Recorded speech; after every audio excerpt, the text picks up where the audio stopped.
Hi friends, ಈ ವಿಡಿಯೋಗೆ ಮರೀದೆ ಒಂದು ಲೈಕನ್ನು ಮಾಡಿ. ಅದೇ ರೀತಿ ಯಾರಾದರೂ ಸಬ್ಸ್ಕ್ರೈಬ್ ಮಾಡ್ಕೊಂಡಿಲ್ಲ ಅಂತಂದರೆ ಸಬ್ಸ್ಕ್ರೈಬ್ ಮಾಡಿಕೊಂಡು ಪಕ್ಕದಲ್ಲಿರುವ ಬೆಲ್ ಐಕನನ್ನು ಒತ್ತಿ ಆಲ್ ಅಂತ ಪ್ರೆಸ್ ಮಾಡ್ಕೊಳ್ಳಿ. ನಿನ್ನೆ ಎಪಿಸೋಡ್ ಹೆಂಗಿತ್ತು, ನಿಮಗೆ ಸ್ಯಾಟಿಸ್ಫೈ ಆಯ್ತಾ ಇಲ್ವಾ ಏನು ಅಂತ ಈ ವಿಡಿಯೋ ಕೆಳಗಡೆ ಒಂದು ಕಮೆಂಟನ್ನು ಬರೀರಿ. ಪಾಸಿಟಿವ್ ಆರ್ ನೆಗೆಟಿವ್ ಯಾವುದೋ ಒಂದು ಕಮೆಂಟನ್ನು ಬರೀರಿ. ನನಗೇನು ಅನ್ನಿಸ್ತು ಅನ್ನೋದನ್ನು ಆನೆಸ್ಟಾಗಿ ನನ್ನ ಒಪಿನಿಯನನ್ನು ನಾನು ಹೇಳೋದಕ್ಕೆ ಪ್ರಯತ್ನ ಪಡ್ತೀನಿ. ಗುರು, ನೆನ್ನೆ episode one of the best episode ಅಂತ ನನಗೆ ಅನ್ನಿಸ್ತು. ಇಷ್ಟು ವಾರಕ್ಕೂ ವೀಕೆಂಡು ಎಪಿಸೋಡನ್ನು ಹೋಲಿಕೆ ಮಾಡಿಕೊಂಡ್ರೆ ನೆನ್ನೆ ಚೆನ್ನಾಗಿತ್ತು, ಸಖತ್ತಾಗಿತ್ತು, ಸೂಪರ್ ಆಗಿತ್ತು. ಸುದೀಪ್ ಅಣ್ಣ ಸಖತ್ತಾಗಿ ಬ್ಯಾಲೆನ್ಸ್ಡ್ ಆಗಿ ಮಾತಾಡಿದ್ರು ಅಂತ ನನಗನ್ನಿಸ್ತು ಗುರು. ಎಪಿಸೋಡಲ್ಲಿ ಸ್ಟಾರ್ಟಿಂಗಲ್ಲೇ ಮಾಳು ಬಗ್ಗೆ ಒಂದು ವಿಟಿಯನ್ನು ಹಾಕ್ತಾರೆ.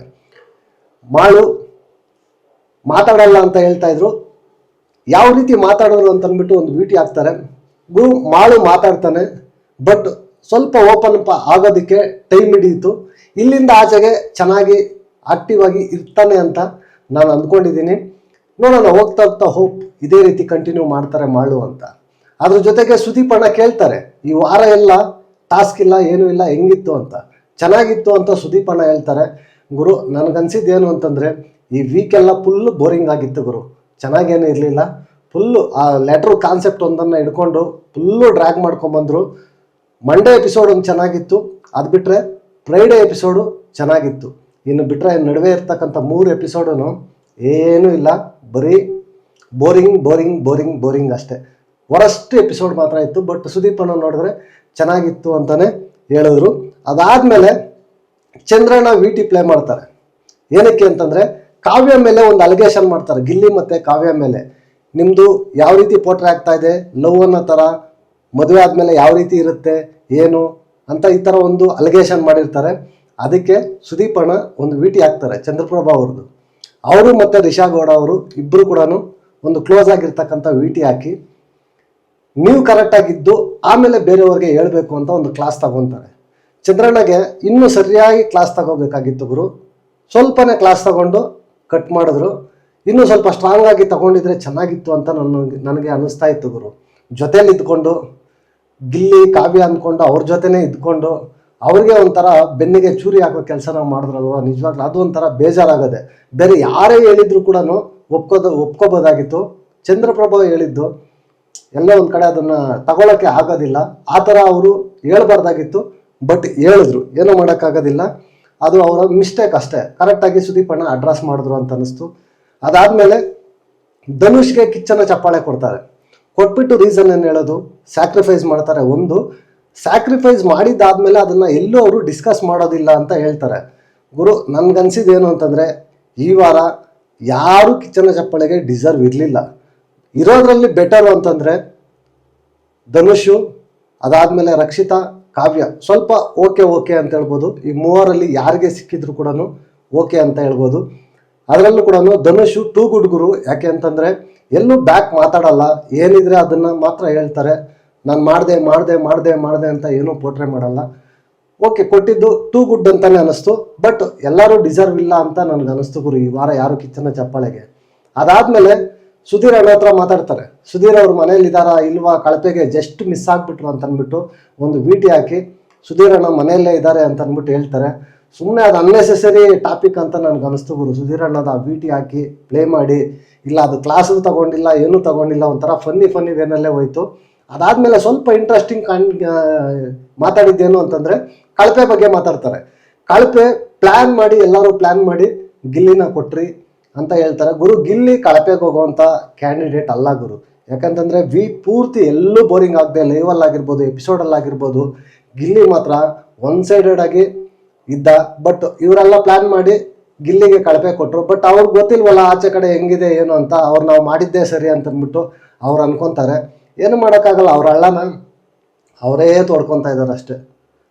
ಆದಷ್ಟು ಬೇಗ ಒಬ್ಬೊಬ್ಬರೇ ಆ ಗ್ಯಾಂಗಿಂದ ಇನ್ನು ಪೀರಿಯಡ್ ಸ್ಟಾರ್ಟು, ಮನೆಯಿಂದ ಆಚೆ ಬರೋದಕ್ಕೆ ಕ್ಲಿಯರ್ ಕಟ್ಟಾಗಿ ಒಬ್ಬೊಬ್ಬರೇ ಎಲ್ಲರೂ ಬರೋದು 100% ಕನ್ಫರ್ಮ್.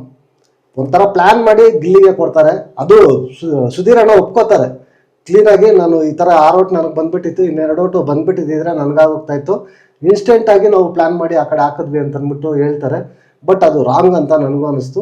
ಸುದೀಪ್ ಅಣ್ಣ ಇನ್ನೂ ಸ್ವಲ್ಪ ಅಲ್ಲಿ ಕ್ಲಿಯರ್ ಆಗಿ ಮೆನ್ಷನ್ ಮಾಡಿದ್ದಿದ್ರೆ ಇನ್ನೂ ಚೆನ್ನಾಗಿರ್ತಾ ಇತ್ತು. ಗಿಲ್ಲಿ ಕಳಪೆ ಕ್ಯಾಂಡಿಡೇಟ್ ಅಲ್ಲ ಅಂತ ಅಂದ್ಬಿಟ್ಟು ಕ್ಲಿಯರ್ ಕಟ್ಟಾಗಿ ಮೆನ್ಷನ್ ಮಾಡಿಬಿಟ್ಟಿದ್ದಿದ್ರೆ ಸಖತ್ತಾಗಿರ್ತಾ ಇತ್ತು ಅಂತ ನನ್ನ ಒಪಿನಿಯನ್. ಅದಾದಮೇಲೆ ರಕ್ಷಿತಾಗೆ ಕ್ಲಾಸ್ ತಗೊತಾರೆ. ರಕ್ಷಿತಾಗೆ ಕ್ಲಾಸ್ ತಗೊಳ್ಳೋದು ಏನಕ್ಕೆ?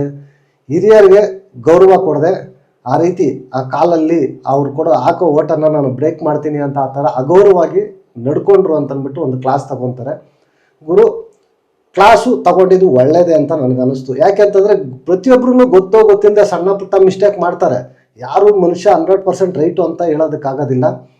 ಆ ಸಣ್ಣ ಪುಟ್ಟ ಮಿಸ್ಟೇಕನ್ನು ತಿದ್ಕೋಬೇಕು ಅಂತಂದರೆ ಇವಾಗಲೇ ಸ್ಟಾರ್ಟಿಂಗಲ್ಲೇ ತಿದ್ಕೊಂಡು ಮುಂದಕ್ಕೆ ಪರ್ಫೆಕ್ಟ್ ಆಗಬೇಕು ಅಂತಂದರೆ ಈ ಥರ ಕ್ಲಾಸ್ ಅವಶ್ಯಕತೆ ಇದೆ. ರಕ್ಷಿತಾ ತಿದ್ಕೊತಾರೆ ಅಂತ ಕೂಡ ನಾನು ಅಂದ್ಕೊಂಡಿದ್ದೀನಿ. ನಾನು ಅವತ್ತೇ ಹೇಳಿದ್ದೆ, ರಕ್ಷಿತಾ ಅವರು ಈ ಥರ ಮಾಡಿದ್ದು ಮಿಸ್ಟೇಕ್ ಎಲ್ಲರೂ ಹೌಸ್ನೆಲ್ಲ ಕೇಳ್ತಾರೆ, ಯಾರು ಹೇಳಿದ್ರು ಅಷ್ಟೇ ಅದು ಮಿಸ್ಟೇಕೆ. ಬಟ್ ಆದರೆ ಇದು ಎಷ್ಟು ಮಿಸ್ಟೇಕು ಅಂತಂದರೆ ಒಂದು 100%ಗೆ ಒಂದು 15% ಮಿಸ್ಟೇಕು ರಕ್ಷಿತಾದ ಈ ವಿಚಾರದಲ್ಲಿ ಅಂತ ನಾನು ಹೇಳ್ತೀನಿ ಗುರು. ಇನ್ನು 85% ಆಪೋಸಿಟ್ ರಿಯಾಕ್ಷನ್ ಹೆಂಗಿರುತ್ತೋ ಅದ್ರ ಮೇಲೆ ಪ್ರತಿಯೊಬ್ಬರು ಏನು ಮಾಡ್ತಾರೆ, ಮಾತಾಡ್ತಾರೆ, ಟ್ರಿಗರ್ ಆಗ್ತಾರೆ, ಏನೋ ಒಂದಾಗುತ್ತೆ. ನಾವು ಅಷ್ಟೇ, ಈಗ ಬಾಲು ಗೋಡೆಗೆ ಎಷ್ಟು ಫೋರ್ಸ್ ಆಗಿ ನಾವು ಹಾಕಿದ್ರೆ ಅಷ್ಟೇ ಫೋರ್ಸ್ ಆಗಿ ರಿಟರ್ನ್ ಬರುತ್ತೆ ಅಷ್ಟೇ. ರಕ್ಷಿತಾ ವಿಚಾರದಲ್ಲೂ ಆಗಿದ್ದು ಅಷ್ಟೇ. ಅದಾದಮೇಲೆ ವಿ ಟಿ ಪ್ಲೇ ಮಾಡ್ತಾರೆ. ವಿ ಟಿ ಪ್ಲೇ ಮಾಡಿಬಿಟ್ಟು ಕ್ಲಿಯರ್ ಕಟ್ಟಾಗಿ ತೋರಿಸ್ತಾರೆ ಏನಾಯಿತು ಏನು ಅಂತಂದ್ಬಿಟ್ಟು. ಅಶ್ವಿನಿ ಮೇಡಮ್ ನೋಡಿದ್ರೆ ಅಶ್ವಿನಿ ಮೇಡಮ್ ಅಂತೂ ಅವ್ರದ್ದೇ ಆದ ವೇನಲ್ಲಿ ಅವ್ರದ್ದೇ ಆದ ವಿಧಾನದಲ್ಲಿ ಮಾತಾಡ್ಕೊತಾ ಹೋಗ್ತಾರೆ. ಬಟ್ ನಾನು ಮಾಡಿದ್ದೇ ಸರಿ ಅನ್ನೋ ಮೆಥಡಲ್ಲಿ ಅವ್ರು ಹೋಗ್ತಾರಲ್ವಾ, ಅದು ಮಿಸ್ಟೇಕು ನಿಜವಾಗ್ಲೂ ಅಶ್ವಿನಿ ಮೇಡಮ್ದು. ಬ್ಲೆಂಡರ್ ಅಂತ ಹೇಳಬೇಕು. ತುಂಬ ಮಿಸ್ಟೇಕ್ ಗುರು ಅಶ್ವಿನಿ ಮೇಡಮ್ಮು. ಒಪ್ಕೊಳ್ಳಲ್ಲ, ಏನೇ ಆದರೂ ಕೂಡ ಒಪ್ಕೊಳ್ಳಲ್ಲ, ಸೈಲೆಂಟ್ ಆಗಿರ್ತಾರೆ. ಬಟ್ ಒಪ್ಕೋಬೇಕಷ್ಟೇ. ಅವರು ಯಾವುದು ಒಪ್ಕೊಳ್ದೆ ಅವ್ರ ಪಾಡಿಗೆ ಅವ್ರು ಇದ್ದು ಈ ಥರ ಮಾಡ್ತಾ ಇದ್ರೆ ತುಂಬ ಒಂಥರ ಬೇಜಾರಾಗುತ್ತೆ.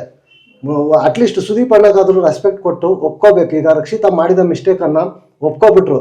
ಬಟ್ ಈ ಕಡೆ ಅಶ್ವಿನಿ ಮೇಡಮ್ಮು ಯಾವುದು ಒಪ್ಕೊಳ್ಳೋದಕ್ಕೆ ರೆಡಿ ಇಲ್ಲ. ನಾನು ಮಾಡಿದ್ದೇ ರೈಟು ಅಂತ ಅಂದ್ಬಿಟ್ಟು ಮಾತಾಡ್ತಾರೆ. ಬಟ್ ಇವರು ಒಂಥರ ಅಲ್ಲಿ ನಡೆದಿರೋ ವಿಚಾರನೇ ಬೇರೆ, ಇವರು ಆಚೆ ಕಡೆ ಪೋಟ್ರೆ ಮಾಡೋ ವಿಧಾನನೇ ಬೇರೆ, ಒಂದೊಂದು ಥರ ಮಾತಾಡ್ತಾ ಇರ್ತಾರೆ ಗುರು. ಇದನ್ನು ಅಶ್ವಿನಿ ಮೇಡಮ್ಮು ಚೇಂಜ್ ಮಾಡ್ಕೋಬೇಕು. ಇಲ್ಲ ಅಂತಂದರೆ ತುಂಬ ಕಷ್ಟ ಆಗುತ್ತೆ. ಅದಾದಮೇಲೆ ಲೆಟರ್ ಬಗ್ಗೆನೂ ಮಾತಾಡ್ತಾರೆ. ರಕ್ಷಿತಾಗೆ ಲೆಟರ್ ಸಿಗಬಾರ್ದು ಅಂತ ವಿ ಟಿ ಪ್ಲೇ ಮಾಡ್ತಾರೆ. ಆ ವಿ ಟಿನಲ್ಲಿ ಕ್ಲಿಯರ್ ಕಟ್ಟಾಗಿ ಇರುತ್ತೆ ಗುರು. ಪರ್ಸ್ನಲ್ ಗ್ರಡ್ಜ್ ಅನ್ನೋದು ನಾನು ಅವತ್ತು ಹೇಳಿದೆ, ಪರ್ಸ್ನಲ್ ಗ್ರಡ್ಜ್ ಇಟ್ಕೊಂಡು ಈ ಥರ ಮಾಡ್ತಾ ಇದ್ದಾರೆ ಅಂತಂದ್ಬಿಟ್ಟು ಮಾಡಬಾರ್ದು. ಯಾರೇ ಆಗಿದ್ರು ಮಾಡಬಾರ್ದು. ಅಲ್ಲಿ ಮೇನ್ ಇಂಟೆನ್ಷನ್ ಏನು, ರಕ್ಷಿತಾಗೆ ಲೆಟರ್ ಸಿಗಬಾರ್ದು ಅನ್ನೋದು ಅಷ್ಟೇ ಅವ್ರ ಇಂಟೆನ್ಷನ್. ಅದನ್ನು ಅವ್ರು ಕ್ಲಿಯರ್ ಕಟ್ಟಾಗಿ ಒಪ್ಕೊಂಡಿದ್ರೆ ಸರಿ ಹೋಗ್ತಾ ಇತ್ತು. ಹೌದಣ್ಣ ನಾನು ಈ ಥರ ಮಾಡಿದೆ ಅಂತಂದ್ಬಿಟ್ಟು ಒಪ್ಕೊಂಡಿದ್ರೆ ಸರಿ ಹೋಗ್ತಾ ಇತ್ತು. ಮೇಡಮ್ಮು ಏನೇ ಆದರೂ ಕೂಡ ನಂದೇನು ಮಿಸ್ಟೇಕ್ ಇಲ್ಲ, ಎಲ್ಲ ರಕ್ಷಿತಂದೇ ಮಿಸ್ಟೇಕು, ಅವರಿಂದನೇ ನನಗೆ ಡ್ಯಾಮೇಜ್ ಆಯಿತು, ಅವರಿಂದನೇ ನನ್ನ ಕ್ಯಾರೆಕ್ಟರ್ದೆಲ್ಲ ಬ್ಯಾಡ್ ಆಯಿತು ಅನ್ನೋ ಥರ ಮಾತಾಡ್ತಾರೆ ಗುರು. ಇಲ್ಲಿ ಯಾರ ಕ್ಯಾರೆಕ್ಟರ್ನು ಬ್ಯಾಡ್ ಮಾಡೋಕ್ಕಾಗಲ್ಲ, ಯಾರನ್ನೂ ಬ್ಯಾಡ್ ಮಾಡೋಕ್ಕಾಗಲ್ಲ. ಅವರು ಹೌಸಲ್ಲಿ ಗೇಮ್ ಯಾವ ರೀತಿ ಆಡ್ತಾರೋ ಅದನ್ನು ಬಿಗ್ ಬಾಸ್ ಆಚೆ ಕಡೆ ತೋರಿಸ್ತಾರೆ, ಅದನ್ನು ಪ್ರೊಜೆಕ್ಟ್ ಮಾಡ್ತಾರೆ. ಅವ್ರ ಕ್ಯಾರೆಕ್ಟರ್ನ ಅವರೇ ಬಿಲ್ಡ್ ಮಾಡ್ಕೋಬೇಕಷ್ಟೇ. ಅವ್ರು ಹೆಂಗೆ ಬಿಲ್ಡ್ ಮಾಡ್ಕೊಂಡಿದ್ದಾರೋ ಅದನ್ನು ತೋರಿಸ್ತಾರೆ. ಅದು ಬಿಟ್ಬಿಟ್ಟು ಇಲ್ಲ ನಾನು ಮಾಡಿರೋದು ಒಂಥರ, ಇವ್ರು ತೋರಿಸಿರೋದು ಒಂಥರ ಅಂತಂದರೆ ಒಂಥರ ಬೇಜಾರು. ನಿಜವಾಗ್ಲೂ ಅಶ್ವಿನಿ ಮೇಡಮ್ಮು ಅಕ್ಸೆಪ್ಟ್ ಮಾಡಬೇಕಾಗಿತ್ತು. ಸುದೀಪ್ ಅಣ್ಣ ಅದನ್ನೇ ಹೇಳ್ತಾರೆ, ಅವ್ರ ಮೆಚುರಿಟಿಯಿಂದ ಅಕ್ಸೆಪ್ಟ್ ಮಾಡಿ ಓಕೆ ಅಂತ ಹೇಳಿದ್ರು. ಬಟ್ ನೀವು ಈ ಥರ ಮಾಡ್ತಾ ಇದ್ದೀರಾ ಅಂತಂದ್ಬಿಟ್ಟು ಹೇಳ್ತಾರೆ. ಅದಾದಮೇಲೆ ನೆಕ್ಸ್ಟು ಈ ಗೆಜ್ಜೆ ಸೌಂಡಿಂದ ತಗೊತಾರೆ. ಈಗ ನಾನು ಫಸ್ಟಿಂದ ಬರ್ತೀನಿ ಅಂತಂದ್ಬಿಟ್ಟು ಇದು ಎಲ್ಲಿಂದ ಸ್ಟಾರ್ಟ್ ಆಯಿತು ಅಂತಂದ್ಬಿಟ್ಟು ಒಂದು ಕಡೆ ಅಶ್ವಿನಿ ಮೇಡಮ್ದು ಜಾನ್ವಿ ಇಬ್ಬರು ಸೇರಿಕೊಂಡು ಮಾಡ್ತಾರೆ. ಮಾಡಿಬಿಟ್ಟು ರಕ್ಷಿತನ ಮೇಲೆ ಹಾಕ್ತಾರೆ. ಬಟ್ಟು ಕ್ಲಿಯರಾಗಿ ನೀಟಾಗಿ ಜಾನು ಎಸ್ಕೇಪ್ ಆಗಿಬಿಡ್ತಾರೆ. ಅಶ್ವಿನಿ ಮೇಡಮ್ ಇಲ್ಲಿ ಸಿಗಾಕೋತಾರೆ. ಬಟ್ ಅದು ಕಾಮಿಡಿ ಥರ ಇದ್ದಿದ್ರೆ ಸರಿ ಹೋಗ್ತಾ ಇತ್ತು. ಇದು ಹೋಗ್ತಾ ಹೋಗ್ತಾ ತುಂಬ ಜಾಸ್ತಿ ಆಗೋಯ್ತು, ಅತಿ ಆಗೋಯ್ತು, ಒಬ್ಬರಿಗೆ ಹರ್ಟ್ ಮಾಡೋ ರೀತಿ ಆಯಿತು. ಅದೇ ನಿಮಗೆ ಇದೆ ಈ ಥರ ಬೇರೆ ಯಾರಾದರೂ ಮಾಡಿದರೆ ತಗೊತಾ ಇದ್ರಾ ಅಂತಂದರೆ ಯಾರು ತಗೋತಾರೆ? ಅವ್ರು ತಗೊಳ್ಳೋದಕ್ಕೆ ರೆಡಿ ಇಲ್ಲ. ಅವ್ರು ಮಾಡಿರೋದನ್ನೇ ಅವ್ರು ಅಕ್ಸೆಪ್ಟ್ ಮಾಡೋಕ್ಕೆ ರೆಡಿ ಇಲ್ಲ, ಇನ್ನೆಲ್ಲಿ ತಗೊತಾರೆ? ತಗೊಳ್ಳಲ್ಲ. ಅಶ್ವಿನಿ ಮೇಡಮ್ ಅಂತನೂ ಕ್ಲಿಯರ್ ಕಟ್ ಎಲ್ಲ ರಕ್ಷಿತಂದೇ ಮಿಸ್ಟೇಕು ಅನ್ನೋ ಥರ ಮಾತಾಡ್ತಾರೆ. ಆ ಥರ ಮಾತಾಡಿನೇ ನೆನ್ನೆ ಅಷ್ಟೊಂದು ಕ್ಲಾಸ್ ತಗೊಂಡ್ರು, ಸಿಕ್ಕಾಪಟ್ಟೆ ಕ್ಲಾಸ್ ಆಯಿತು. ಆದರೂ ಕೂಡ ಅಶ್ವಿನಿ ಮೇಡಮ್ ಚೇಂಜ್ ಆಗ್ತಾರೆ ಅನ್ನೋ ನಂಬಿಕೆ ನನಗಿಲ್ಲ ಗುರು. ಅವ್ರ ಫೇಸಲ್ಲೇ ಗೊತ್ತಾಗ್ತಾ ಇತ್ತು ಒಂಥರ ಎಷ್ಟು ಕಾನ್ಫಿಡೆಂಟ್ ಆಗಿದ್ದಾರೆ ಅಂತಂದರೆ ಸುಳ್ಳನ್ನು ತಲೆ ಮೇಲೆ ಹೊಡೆದಂಗೆ ಹೇಳ್ದಂಗಿತ್ತು ಗುರು. ಈ ಕಲಾವಿದರ ಟಾಪಿಕ್ಕು ತಗೊತಾರೆ, ಅದಕ್ಕೂ ವಿ ಟಿ ಹಾಕ್ತಾರೆ, 2 ಸಲ ಪ್ಲೇ ಮಾಡ್ತಾರೆ, ಎಲ್ಲರನ್ನೂ ಕೇಳ್ತಾರೆ, ಒಪಿನಿಯನ್ ಕೇಳ್ತಾರೆ. ಗಿಲ್ಲಿ ಹೇಳ್ತಾನೆ, ಗಿಲ್ಲಿ ಎಲ್ಲದರಲ್ಲೂ ಸ್ಟ್ಯಾಂಡ್ ತಗೊಂಡು ಸೂಪರ್ ಗುರು. ಏನೇ ಇದ್ರು ಕೂಡ ಏನು ನಡೆದಿದೆಯೋ ಅದನ್ನು ಮಾತ್ರ ಗಿಲ್ಲಿ ಹೇಳ್ತಾನೆ ಅಷ್ಟೇ. ಬೇರೆಯವರು ಅದನ್ನೇ ಹೇಳ್ತಾರೆ. ಇಲ್ಲೆಲ್ಲಾದರೂ ಕಲಾವಿದರಿಗೆ ಅವಮಾನ ಆಯ್ತಾ ಅಂತ ಕೇಳ್ತಾರೆ, ಯಾರೂ ಇಲ್ಲ. ಇವನ್ ಸುದೀಪ್ ಸರ್ ಹೇಳ್ತಾರೆ, ನಾನು ಒಬ್ಬ ಕಲಾವಿದ, ಇದರಲ್ಲಿ ಅವಮಾನ ಆಗಿರೋಂಥದ್ದು ಏನೂ ಮಾತಾಡಿಲ್ಲ ಅಂತ ಅಂದ್ಬಿಟ್ಟು ಕ್ಲಿಯರ್ ಕಟ್ಟಾಗಿ ಮಾತಾಡ್ತಾರೆ. ಬಟ್ ಅಶ್ವಿನಿ ಮೇಡಮ್ಮು ಅದೇ ಸುದೀಪ್ ಅಣ್ಣನೇ ಅಗೈನ್ ಮ್ಯಾನಿಪುಲೇಟ್ ಮಾಡೋ ಥರ ಮಾತಾಡ್ತಾರೆ.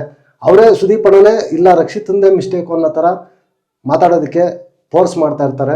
ಬಟ್ ಸುದೀಪ್ ಅಣ್ಣ ಬಿಡ್ತಾರ, ಕ್ಲಿಯರ್ ಕಟ್ಟಾಗಿ ಒಂದು ಕಡೆಯಿಂದ ಚೆನ್ನಾಗಿ ಸಕ್ಕತ್ತಾಗಿ ರುಬ್ಬಿದ್ರು ಗುರು. ಬಟ್ ಆದರೆ ಇನ್ನು ಸ್ವಲ್ಪ ಡೋಸು ಬೇಕಾಗಿತ್ತು ಅಂತ ನನಗೂ ಅನಿಸ್ತು. ಬಟ್ ಆದರೆ ಇಲ್ಲೇನು ಅಂತಂದರೆ ಸುದೀಪ್ ಅಣ್ಣ ಒಂದು ಬ್ಯಾಲೆನ್ಸ್ಡ್ ಆಗಿ ಇಬ್ಬರನ್ನ ಹ್ಯಾಂಡಲ್ ಮಾಡಿದ್ರು.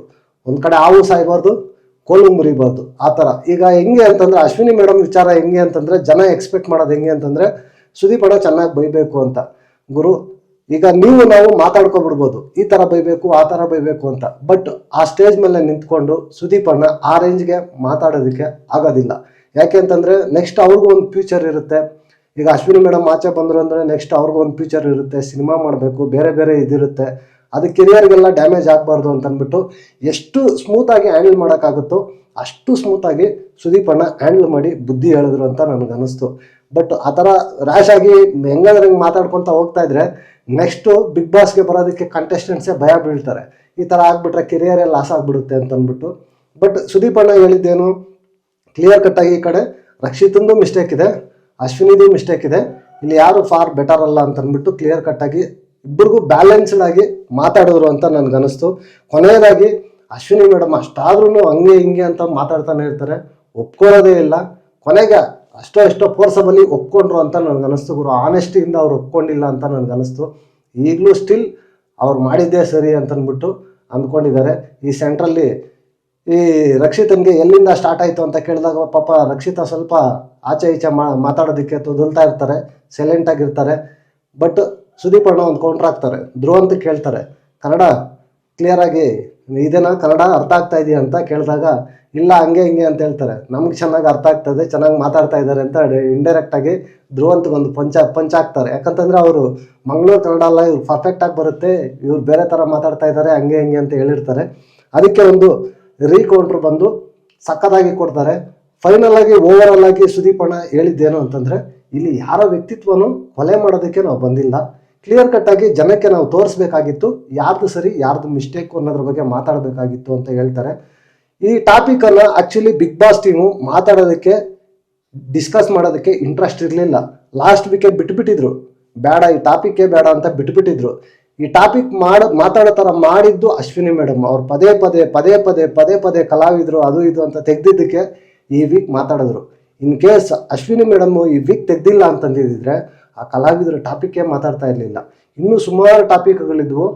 ಬರೀ ನೆನ್ನೆ ಎಪಿಸೋಡ್ ಬಂದು ಅಕ್ಕ ಜೊತೆ, ಸ್ಯಾಟರ್ಡೆ ಎಪಿಸೋಡ್ ಬಂದು ಅಕ್ಕ ಜೊತೆ ಆಗಿದೆ, ಸಂಡೇ ಎಪಿಸೋಡ್ ಬಂದು ಇವತ್ತು ತಂಗಿ ರಿಷಾ ಗೌಡ ಅವ್ರ ಜೊತೆ ಆಗುತ್ತೆ, ಅಷ್ಟೇ ಡಿಫ್ರೆನ್ಸು. ಇವತ್ತು ಎಪಿಸೋಡ್ ಕೂಡ ಸಖತ್ತು ಮಾಸಾಗಿ ಸಖತ್ತಾಗಿ ಇಂಟ್ರೆಸ್ಟಿಂಗ್ ಆಗಿ ಸಂಡೇ ಎಪಿಸೋಡು ಇರುತ್ತೆ. ಅದ್ರ ಜೊತೆಗೆ ಫೈನಲ್ ಆಗಿ 4 ಜನ ಸೇವ್ ಆಗ್ತಾರೆ ಸ್ಯಾಟರ್ಡೆ ಎಪಿಸೋಡಲ್ಲಿ. ಧನು, ರಕ್ಷಿತಾ, ಗಿಲ್ಲಿ, ಅಶ್ವಿನಿ ಇಷ್ಟು ಜನ ಸೇವ್ ಆಗ್ತಾರೆ. ಕೊನೆಯದಾಗಿ ಒಂದು ವಿಟಿ ಪ್ಲೇ ಮಾಡ್ತಾರೆ, ರಿಷಾ ಮತ್ತು ಗಿಲ್ಲಿ ವಿಟಿ ಪ್ಲೇ ಮಾಡಿ ಅದ್ರ ಬಗ್ಗೆ ನಾಳೆ ಮಾತಾಡೋಣ ಅಂತಂದ್ಬಿಟ್ಟು ಹೇಳ್ಬಿಟ್ಟು ಹೋಗ್ತಾರೆ. ರಿಷಾಗೆ ಸಖತ್ತಾಗಿ ಕ್ಲಾಸ್ ಆಗಿದೆ, ಎಕ್ಸ್ಪೆಕ್ಟ್ ಮಾಡ್ಬೋದು. ಸ್ವಲ್ಪ ಡೋಸ್ ಬೇಕಾಗಿತ್ತು ರಿಷಾ ಅವ್ರಿಗೆ, ಬಟ್ ಆದರೂ ಆಚೆ ಕಳಿಸಿಲ್ಲ, ಅದೊಂದೇ ಡಿಸಪಾಯಿಂಟು. ಒಬ್ಬೊಬ್ರಿಗೊಂದೊಂದು ನ್ಯಾಯ ಮಾಡ್ತಾರೆ. ಲಾಸ್ಟ್ ಟೈಮ್ ಲಾಯರ್ ಜಗದೀಶು, ರಂಜಿತ್ತು, ಅದು ಪ್ರೀವಿಯಸ್ಸು ಸಂಯುಕ್ತ ಹೆಗಡೆ, ಹುಚ್ಚ ವೆಂಕಟು ಇವರೆಲ್ಲ ಆಚೆ ಹಾಕಿದ್ರು. ಬಟ್ ಈ ಸಲ ಹೊಸ ಅಧ್ಯಾಯ ಹೊಸ ಇದ್ರ ಥರ ಇವರೊಂದು ನಾಂದಿ ಹಾಕ್ಕೊಂಡು ಹೋಗ್ತಾ ಇದ್ದಾರೆ. ಈ ಥರ ಹೋಗ್ತಾ ಇದ್ರೆ ನೆಕ್ಸ್ಟು ಅದೇ ರೀತಿ ಮಾಡ್ತಾರೆ ಬೇರೆಯವ್ರು ಬಂದವರು ಕೂಡ ಅಂತ ನನಗನ್ಸುತ್ತೆ. ಇದ್ರ ಮೇಲೆ ಒಂದು ಸ್ಟ್ರಿಕ್ಟಾಗಿ ಒಂದು ಏನಾದರೂ ಒಂದು ರೂಲನ್ನು ಬಿ ಟೀಮು ತಗೊಬರಬೇಕು. ಲಾಸ್ಟ್ ಟೈಮ್ ಈ ಥರನೇ ಇರಬೇಕು. ಇನ್ ಕೇಸ್ ಯಾರಾದರೂ ಏನಾದರೂ ಆ ಥರ ಮಾಡಿದ್ರೆ ಆಚೆ ಹಾಕ್ಬೇಕು. ಅವಾಗ ಯಾರು ಬೇರೆ ಏನೂ ಮಾಡಲ್ಲ. ಯಾಕಂತಂದ್ರೆ ಮಾತಲ್ಲಿ ಎಷ್ಟು ಬೇಕಾದ್ರೂ ಮಾತಾಡಲಿ, ಬಟ್ ಹೊಡೆಯೋದು ಆ ಥರ ಅಲ್ಲೇ ಮಾಡೋದು ಅದು ತಪ್ಪು. ಓವರಾಲ್ ಎಪಿಸೋಡ್ ನೋಡಿದಾಗ ಚೆನ್ನಾಗಿತ್ತು, ಇಂಟ್ರೆಸ್ಟಿಂಗ್ ಆಗಿತ್ತು, ಒಳ್ಳೆ ಎಪಿಸೋಡು ಅಂತ ನನಗನ್ನಿಸ್ತು. ನಿಮ್ಗೇನು ಅನ್ನಿಸ್ತು ಅಂತ ಈ ವಿಡಿಯೋ ಕೆಳಗಡೆ ಕಮೆಂಟ್ ಮಾಡಿ. ನೆಕ್ಸ್ಟ್ ವಿಡಿಯೋದಲ್ಲಿ ಸಿಗೋಣ. ಅಂಟಿಲ್ ಟೇಕ್ ಕೇರ್, ಬಾಯ್ ಬಾಯ್, ನಮಸ್ತೆ.